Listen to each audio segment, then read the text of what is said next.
hihigitin yung machine, masisira po ito. Okay? So, ito siya, sir. Okay. Baka po kasi ang ginagawa ng iba, aapakan dito and then hihigitin, masisira po yung lock. Kailangan po, pipress mo siya dito and then marirelease naman po yan. Okay. Sa hose po tayo. So, ang hose po natin is steel belted nylon braided hose. So, coated po yun ng kawad. That's why matibay. So, kahit gaano po katibay ang machine, kung ating hindi ingatan, mabilis pa rin po yung masisira. Okay, ang machine po natin or ang hose po natin, pag nakahigop po yan ng tissue, wipes, or nag-clog po siya, hanggang dito lang po yan sa dulong ito. Hindi na po siya dediretso dito para hindi po kayo mahirapan magtanggal. Okay? Pag may naka-clog po dito, hindi po pwedeng saksakan ng kahoy, ng kawad, or any kind of metal. Kasi ang mangyari po niyan, kung matilos po yung metal, mabubutas po siya. Okay? Kagaya po na sabi ko kanina, hindi po apektado yung suction power, pero sobrang ingay po niya pag may butas. Nagwi-whistle po yan. Alam niyo po yung kettle na pinapakuluan ng tubig? So, mas maingay pa po siya doon. Pero ganun pa rin po yung suction power. Okay? So, ang tama pong paglilinis sa kanya, pag may clog po ito, i-on yung machine habang nakasaksak siya dito. Okay. Pag hindi pa rin po makuha, kaya ang naka-open yung machine, tanggalin yung hose, and then, ilipat sa likod para i-blow po niya yung naka-clog sa kanya. So, yun po yung tamang pag-aalis ng clog. So, pag ginawa niyo po yun, talagang mawawala siya or i-blow niya palabas. Okay? So, para maiwasan nyo rin po yung pagka-clog ng hose, ginagawa po ito. After gamitin, kailangan nyo po siyang linisan. Yes po. Cycle po yan. So, before itago, malinis siya. Sa susunod na gamit, malinis. So, hindi nag-i-stay yung dumi, yung bacteria sa loob ng hose kasi nilinisan po natin. So, yun po yung tamang paglilinis ng hose. Okay? Kung hindi pa rin po makuha yung clog, sa akin po kayo tatawag. Hindi po pwedeng tumawag sa mga security, sa gardener. So, sa akin lang po kasi ako lang po yung may alam nito kung paano linisin. Okay. So, ganoon din po sa machine, sir. Pag may sira ang machine, hindi gumagana, sa amin po tatawag. So, hindi po pwedeng ipagawa kahit kaninong electrician man yan or sino mang manggagawa. Kasi mabubuhid po yung warranty, sayang po yung 5 years warranty. 5 years warranty on motor, and then lifetime free service in labor. So, pwede kayong magpa-training, pwede kayong magpagawa ng machine kung may sira, tapos kung covered pa ng warranty yung parts, yun lang po yung pinapalitan. Okay. We have two kinds of brush. So, yung black po is for window screen, door screen, filter ng aircon. Ito po yung ginagamit. Okay. So, lahat po ito, sir, is merong lock. So, yan. So, pag tatanggalin po ito, pinapress po magkabilang side para ma-release. Yan. Sige pa. Yan. Pag ilalagay mo, sir, pwede mo siyang diretso lang ilagay para marinig mo yung click. Okay? Kasi pag ganun, sir, medyo yun. Kailangan pa i-lock ng todo. Okay. Tapos, naro-rotate po ito. Depende po sa angulo na gusto po ninyo. Pwede pong nakayuko. Okay? Pwede pong nakapantay lang. Yan siya. Okay. Depende po dun sa kailangan. And then also, pwede po siyang ilagay sa mga butas na yan. Para hindi po kayo pabalik-balik sa pinaka-box. So this one po is a brown brush made from animal hair. Ito po yung panggamit or panglinis sa mga TV screen, computer screen, computer keyboards. Yan po yung mga pang-displays. Actually, lahat ng pang-display na ginagamitan ng basahan, ito po yung ginagamit. Okay, yung ayaw nyo pong nagagasgasan, ito po yung ginagamit. So, bawal po itong hugasan kasi this one is made from animal hair. So, malalaga siya kung hindi siya agad matutuyo. Ang paglilinis po sa kanya, ito po yan. So, tinatanggal lang po yung mga dumikit sa kanyang dumi.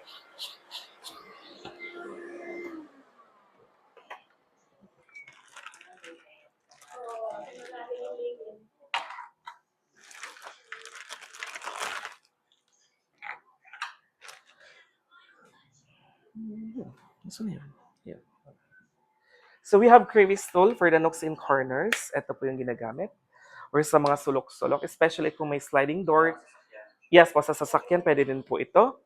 Sa mga sulok-sulok po ng sofa, ito rin po yung ginagamit. Okay, mga hard to reach ng mga malalaking brush, ito po yung gagamitin natin. Hindi, sir. Yan lang siya, ma'am. May times lang talaga, ma'am, na nagiging ano siya, di ba, liquid na turn siya into solid pag sobrang kapal na ng dumi. Opo. May ganun kami po, may carpet kaming nalinisan. So tubig siya tapos naging parang jelly dahil sa sobrang dami ng dumi. Pero ang required ko po sa kanya, every after matapos sa isang kwarto, change po kayo ng water. Okay. So this one is a transparent nozzle. Ginagamit din po ito pang extract ng mga tubig. For example, may naihian na kama, pwede mong ipahigop dito. Diretso. Black and silver, sir, it means wet and dry. Pwede siya makahigop ng tubig na natapon. So mga ihi or mga juice na natapon, pwedeng ipahigop sa kanya. Okay, make sure lang po na pag ihigop siya ng water, wala pong tubig yung ilalim. May mine-maintain po tayong dami ng tubig. So pag sobra na po yung tubig sa kanya, nag-shake po yan, indication na kailangan na pong itapon yung tubig sa loob. Okay. So ang next po is the upholstery brush. Ito yung pinang-brush ko ng Philo kanina. So kung ano sir, kung mabasa yung phone, wala talagang Walang tubig, sir. Okay, yeah, wala, sir. Wala ang tubig. Tapos, ipahigop mo yung natapong tubig. Okay, ito yan, sir. So, yung may brusher, ito yung pang-brush ng pillow. Okay. Pang-brush ng pillow before po ipasok sa may dust siya. Parang sa factory, sir. Okay. So, ayan, sir, before siya ilagay sa plastic, nakita niyo po ba, sir, kanina yung paglalagay ko sa plastic ng pillow? Okay. Ganito po ang pagpapasok, sir. Isang side po kasi nitong transparent na to, flat. Ito po is merong butas. Una pong pinapasok is yung flat before po i-push para tumama po sa lock. Pagtatanggalin, ipupush mo itong block na ito palabas, dahan-dahan, and then hinihigit po ito. So, para matanggal. Kasi dalawang clipper po yan. Isa po is yung para sa kortina. para sa mga ulan. Apa. So, ito naman isa, sir, para sa mga kortina. Pang-brush ng curtain. Kasi, ito rin, sir, pwede din gamitin sa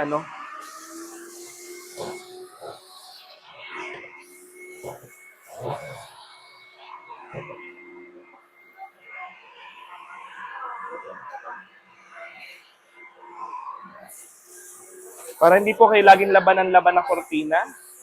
So, yan po yung ginagamit.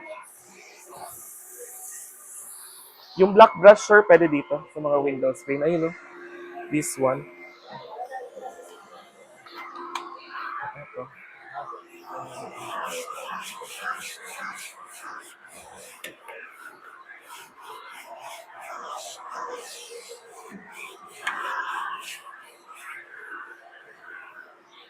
Tapos, yung crevice tool, sir, huwag ka, sir, matatakot higitin, ha. Pwede po siyang higitin. That's why may lock po yung yung hose. Ay, sir, Yan,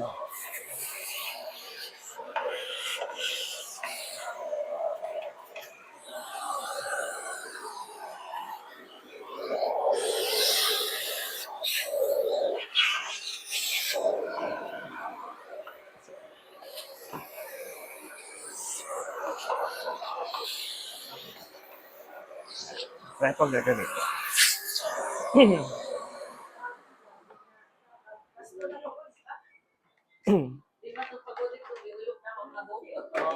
Kulingan siya.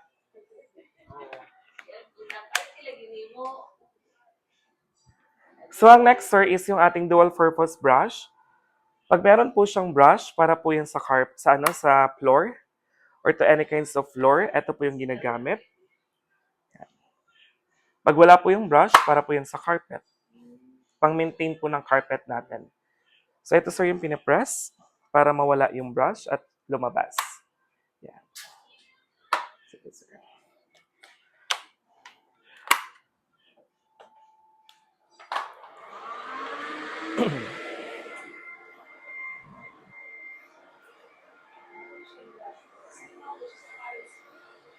On and off, sir. Pwede po yan. Yung kabila, sir. Yan. On and off. Yan, sir. Tapos, ang paglilinis nito, sir, tinatapat lang po yan dito, ha? Para makuha yung mga dumikit sa kanyang dust. Okay? Or pag sobrang tagal na, pwede mo na siyang hugasan, tapos tutuyuin lang agad. Actually, lahat po ito, pwedeng hugasan, except lang dun sa head ng machine at saka dito sa brown brush. Okay? Kasi malalagas po ito pag hindi po siya natuyo agad. Okay? So, yun po yung basic unit na ginagamit for everyday.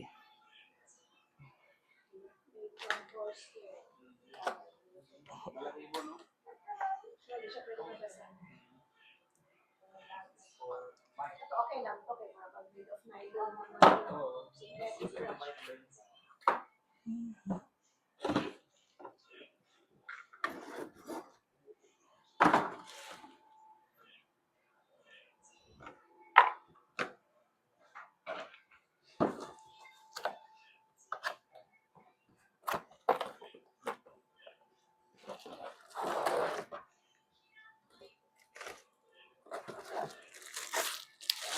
Yan yung pang heavy duty. Yes po. This one, sir, is for dry only. You can use this one para lang sa mattress. Okay? Sa mga foams, sa mga sofa, sa mga carpet or car seats. Bawal po siya sa basa or kahit konting basa. Bawal siya makahigop. For dry clean lang po ito. Okay?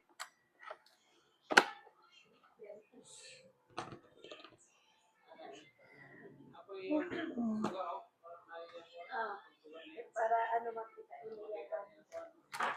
For mattress, sir, so sa mattress or sa carpets, kailangan po natin gamitan ng extension para hindi po tayo nakayuko or nakaupo pag magdi-deep clean.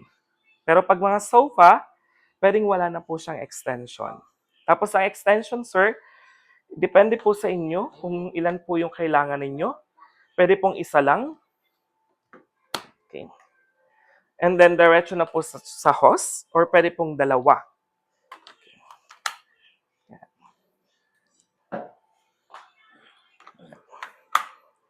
So, ang tamang paglilinis, sir, unang-una is mattress or mga kama. Ang next po is sofa.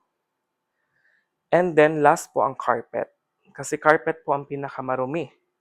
Okay? Kasi dyan po yung inaapakan na pupuntahan ng mga dust. Tapos, after nun, kuha ka ng disinfectant or air sanitizer, lagay mo sa cloth or sa basahan. Tapos, ipupunas dun sa ilalim. Bawal yung sobrang basang-basa, sir, ha? So, kailangan damp lang po yan. Tapos, i-wipe lang po dito. Pwede naman, sir. Okay? Para ma-disinfect lang po yan. Sa susunod na gamit, malinis po ito. Tapos pag may mga hair, sir, na nakaikot, hinuhugot lang po yan isa-isa. So, ginagawa po yun lagi. Kasi kung hindi po natin tatanggalin, pag sumobra na yung dami niya, mahirapan na pong umikot, masisira po yung machine. Okay. So, pag ganyan yan, sir, naka-on, so, ang nangyayari sa kanya, naka-parking mode po yan. So, hindi po yan gagana hanggat hindi nyo po ito ina-unlock.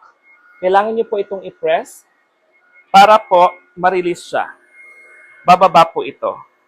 Okay? So, pwede nyo na po yan magamit. Okay. Pag naganan, sir, nag-off po yan, that is the safety feature po ng machine. For example, that's why bawal po siyang gamitin, sir, sa mattress na meron pang cover or bed sheets or yung mga loose na tela. Pag mga ganun, sir, loose na tela, hihigupin niyo yan, pero hindi, sir, sisirain. Pag nahigop niyo yan, sir, intended na mamatay siya kesa mapunit yung pinakatela. Eto, sir, yan. Gagana po ulit. Yan. So, nagana po yan, pero pag nakahigop yan, sir, ng tela, automatic siya mag-shutdown. Kesa mapunit or masira yung tela, so yan po. So, yan. So, mag-off na lang siya. Tapos, eto sir, yung vibration niya ha, pag sa kama.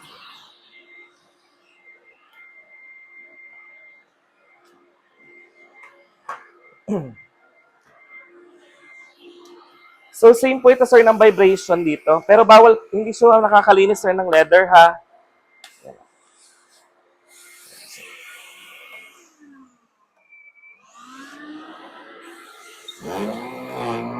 Eto sir. Diyan lang sir, sa ibabaw. Dito lang, dito lang. Huwag sa ilalim.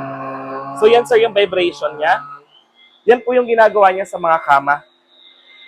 So, ibabibrate niya ng sobra and then paangatin lahat ng dust. So, dun po niya kukunin lahat. So, pag pinadaanan niyo po nito ang kama or ang mattress, so ito po is 8 to 12 inch na kapal ng mattress, kaya po niyang i-deep clean. Okay? No need na pong i-flip yung mga mattress. So, kung mag-isa po kayo, kaya niyo na pong linisin yung kama mag-isa. So, lalo na po sa mga bata or mga bed ng bata, kasi nandiyan yung mga pagkain, yung mga milk. So, kailangan makuha yun sa loob kasi yun po yung pagkain ng dust mites. So, ito po yung pangtanggal doon. Or in short, sa mga car seats or sa mga car carpets, ito rin po yung ginagamit. Lagi po itong nauunang gamitin before po i-laundry. Okay? Gagamitan nyo po muna nito yung mattress before i-laundry kasi kung hindi i-deep clean, lalo lang pong dadami yung stains sa surface. So, this one is a deep cleaner. So, nakuha po ito, sir.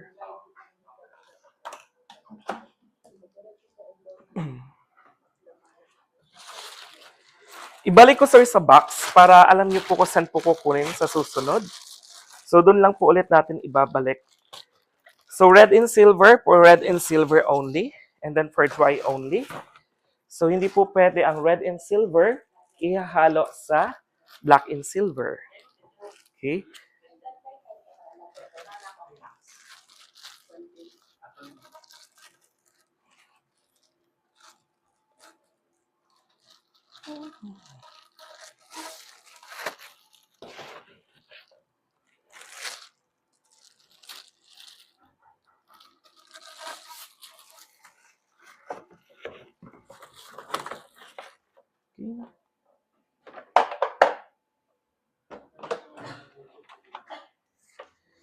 Saan po pwede itapon, sir? Tapo na po siya. Apo. Meron nga na i-detect ko lang ito.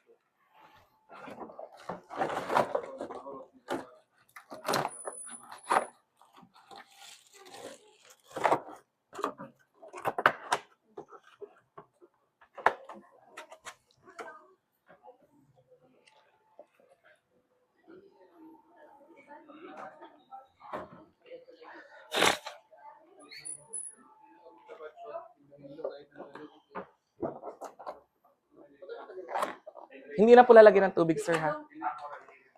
Ito na lang, sir. Later na po. Ito na lang, sir.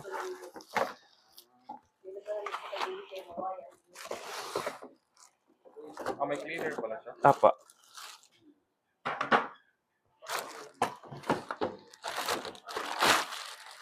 Ito na lang, sir. Hingi na lang po akong tubig dito. Mga half.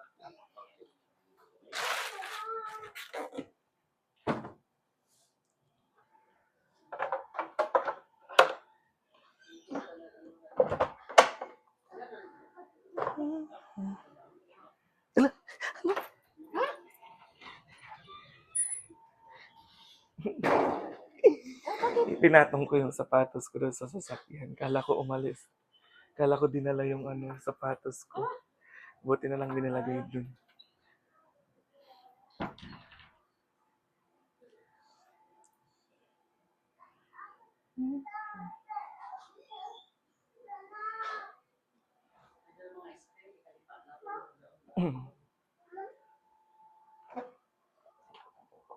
Okay. So this one po is the laundry system. Ito sir yung ginagamit pang tanggal ng stain, kagaya nung ginamit ko dito kanina. Ay actually meron ulit eh.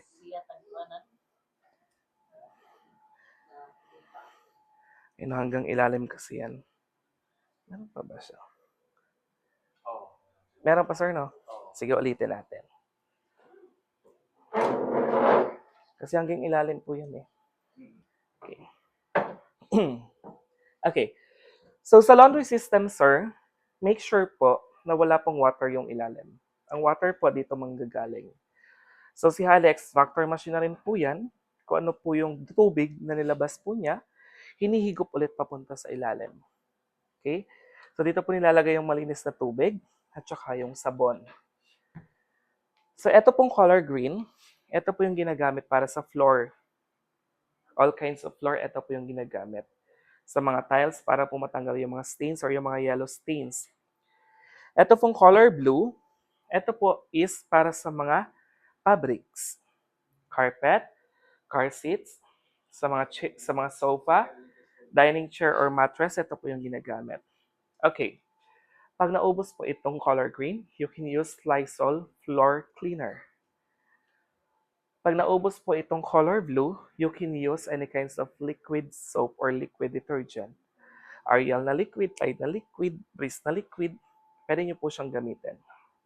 Pwede din po kayo mag-add ng color safe na Sunrox para mas mabilis pong matanggal yung mga stains. Yung color violet po. Bawal po yung color puti. Okay. Basta liquid lang. Basta liquid po. Never a powder. Apa.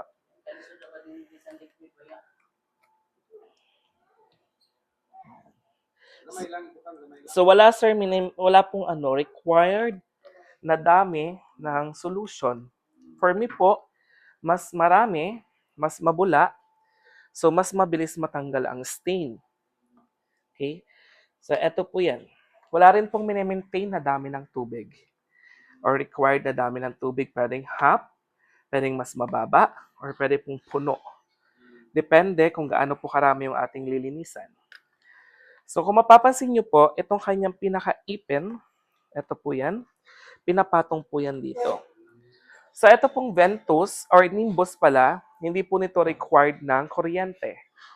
Ang kailangan lang po niya is yung tubig, yung hangin na nanggagaling sa exhaust para umikot po yung pinaka-turbine. So pinapatong lang po ito dito, sir. Yan. Patong mo, and then push. Yan po is nakalock na. Kapag tatanggalin nyo po yan, angat ng konti, and then higit palikod.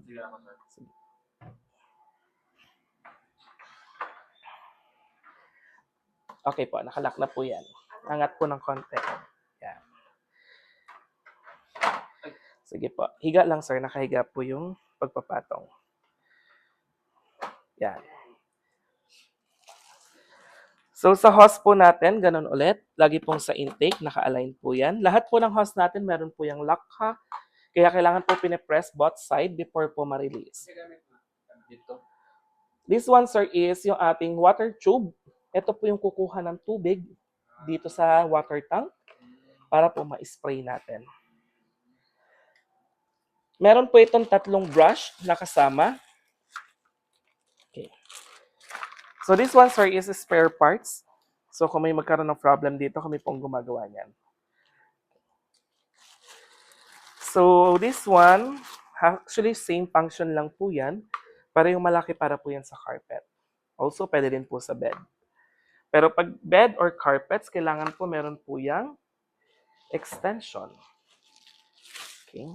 Ayan po. Blue and silver is for laundry or wet. So isa pong may rubber, ito po yung pamalit sa map. Panglinis po or panghugas ng floor.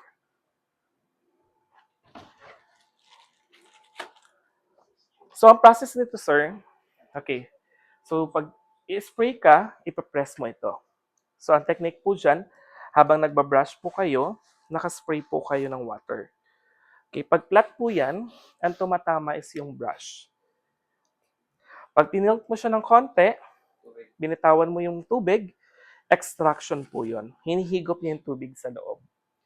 Tapos kung gusto mong makita yung tubig na hinihigop, pwede nyo po itong hiramin sa basic unit.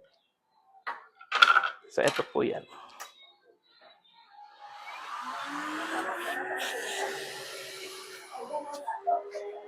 Parang ini-spray. Ini-spray po yan, sir. Meron kasi natira hanggang ilalim ata yun.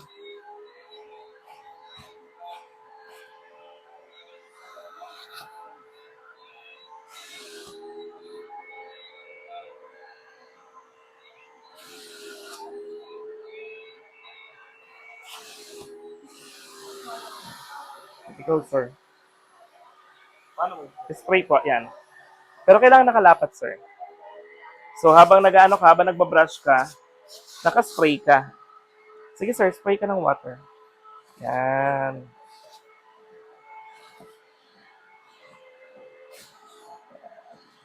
Pero pag hindi mo na kailangan ng water, release mo na siya.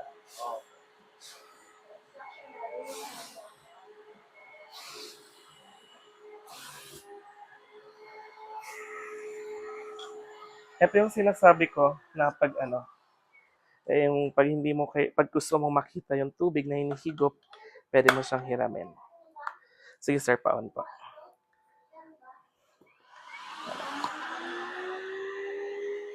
Ayan po. Yan. Okay.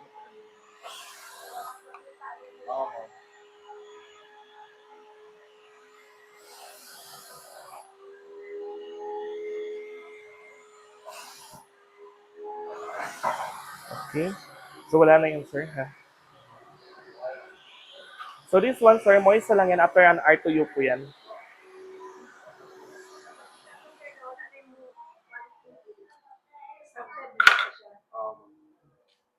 So, ang pinaka-last po is yung ating para sa floor. So, sa floor po natin, eto pong may rubber. So, depende din po sa inyo kung ilan po ang extension na ilalagay po ninyo. Pwede pong isa, pwede din pong dalawa. Okay. Yung may rubber po, pamalit sa map.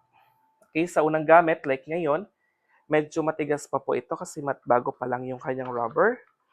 So, minsan may naiiwan talaga siyang water.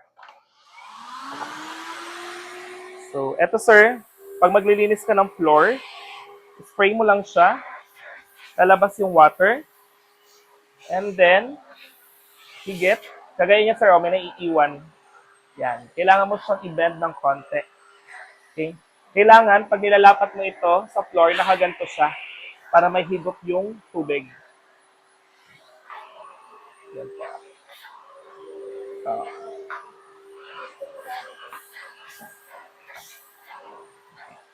Ciao, sir. Madadali.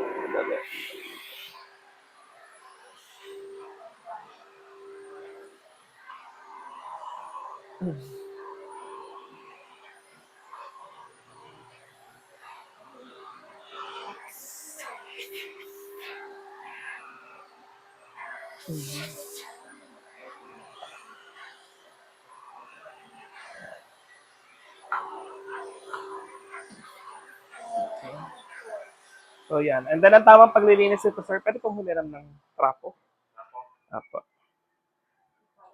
Para linisin ko po yung machine po ninyo.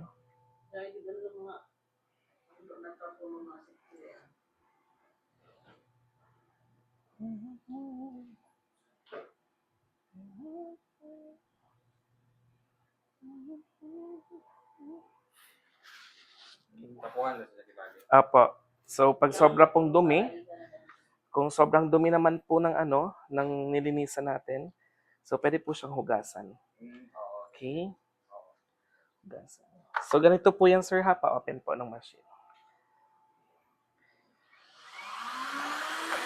So, may mga natitira, sir, na tubig dito. Tinatapat lang yan dito para mahigop niya, makuha. So, ganun din po ito.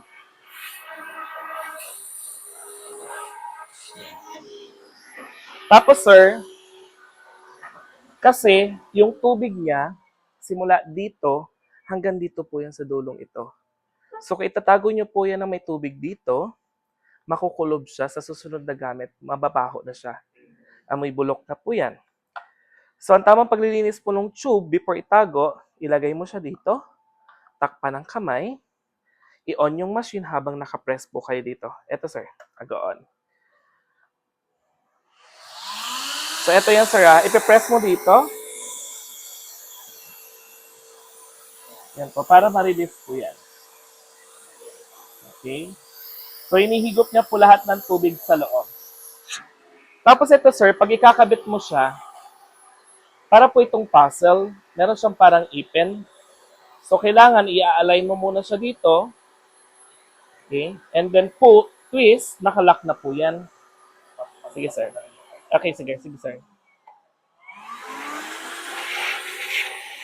Okay lang yan, sir. Sige pa. Lagay niyo pa twist. Yan.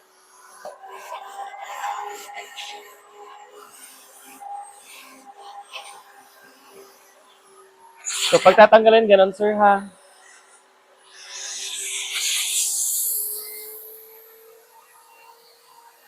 Tapos, sir, yung mga natitirang tubig, like yung tubig dito, pwede mo na siyang diretso itapon. Pero kung pwedeng, or kaya mo itong magawa, so tinatapat lang siya dito, para may higop niya yan. Para malinisan din po yung hose. So this one, yung water tank, sir, hindi siya totally na uubusan ng tubig. So hindi talaga siya natutuyo ng sobra or nadadry. So may matitira sa kanya, pero konti na lang po yan. Like ganito, okay lang po yan. So hindi na po kailangang hugasan. So wag lang pong i-stay ng may tubig ng sobrang tagal. Wait lang, sir, ito, higop ko lang. May tubig pa po. Tapos yan, sir. Yan. Tapat mo lang dyan, sir. Apo.